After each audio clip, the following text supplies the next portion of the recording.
Hello guys, good afternoon.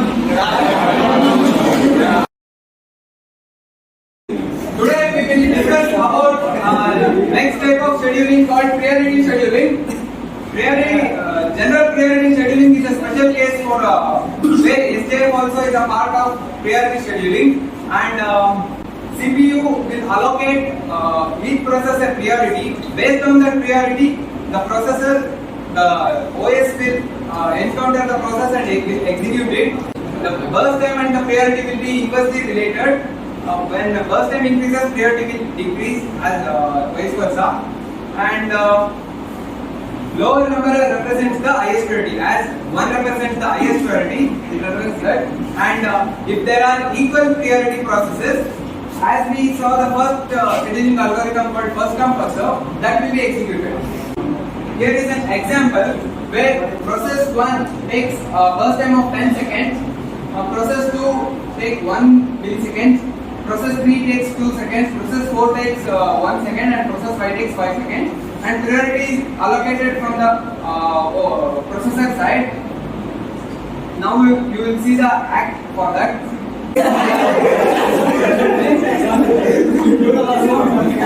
Okay.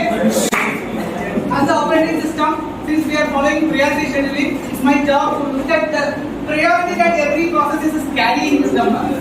So he is coming with the priority 3, he is coming with priority 2, he is coming with priority 5, 4. So I have found priority 1 with the moment Zaid process. So this will be the first process that I will be executing. So you can see that as explained by Mehul, the lower the number is under higher priority. Right? So it is number 1, right? That will be first executed, which is the process 2, P2. Whatever that is the burst time that it does. Even if it is for 1 millisecond, even if it is for 100 milliseconds, we will not preempt the execution of this process with the highest priority until it completes its execution. So what if it completes its execution? What is the job of the CPU? It will see out of all the processors in the ready queue, which process is having higher priority. Now it is this process with priority 2, and this process with 3, and this process with 4, and this process with priority 5. So which one the CPU will select now? The one with the priority 2. So now Hrithik process will get executed second. And then after completing its execution, the CPU again will check this process. This is actually what? The ready queue. All the processors who are allocated with memory and ready to get the CPU time. So out of that, I can clearly see that this process P1 is having the higher priority out of all these. Right? So CPU will execute this particular process, and then the process with the priority 4, that is P3, and last the process with the least priority, which means there is only one process. Right? Okay, there is nothing called no priority or something. It is actually a scenario that we consider. Thank you for the process 4 represented by Karlosh. If you follow this type of scheduling, all the processes should have priority associated with it. An MCQ question answer. Just like that, right? Okay. So this process, since it is the only one in the ready queue, whatever will be the priority, that will be executed. In this way of following the priority of all the processes to schedule is known as priority scheduling.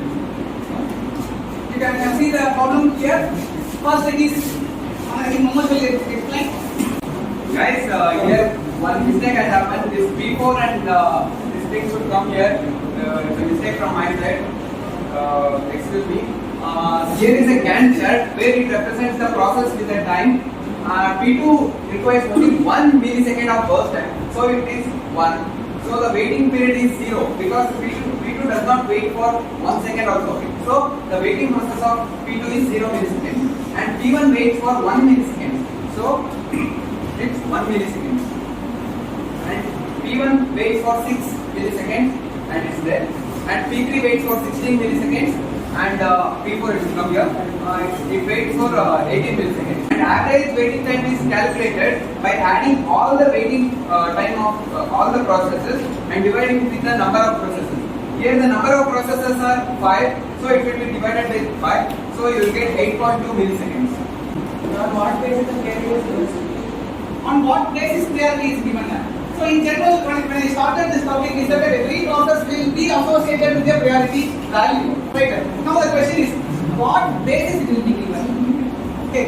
First priority will be given to the system processes or the kernel level processes, and then the user level process. If user level process itself, user have started with multiple processes at the same time. Out of that, which is in the foreground, I can speak between multiple applications, but at the time only one will be there. Which one I am currently executing, based on the recently reached most frequently used. Based on these parameters, priority will be given to all the processes. In general, first preference is for system and then for user level processes. Right. Good. Okay, next we will discuss about a rumor that has undergone this priority scheduling. In 1973, company name called IBM shut down its company. It has encountered that a low-level process has been encountered, which has been executed in 1963. So it has been 10 years gap that low priority process is not being executed. Only if you give high priority process a priority, the low priority process will be it will be not considered much. Major problem with this approach is indefinite blocking or starvation. When you keep on executing highest priority process, the lowest priority process will be terminated or it will be neglected indefinitely. So that problem is mainly called as indefinite blocking or starvation. In heavily loaded systems, the system will always give priorities to the highest priority process only. The lowest priority process will be prevented by the highest priority process. In the current world, no system will take more than 32 hours to complete a 128 priority process. If there are in a ready queue there are 128 processes, it will not take more than 32 hours in this current world to execute all the 128 processes. So it's very good to say here.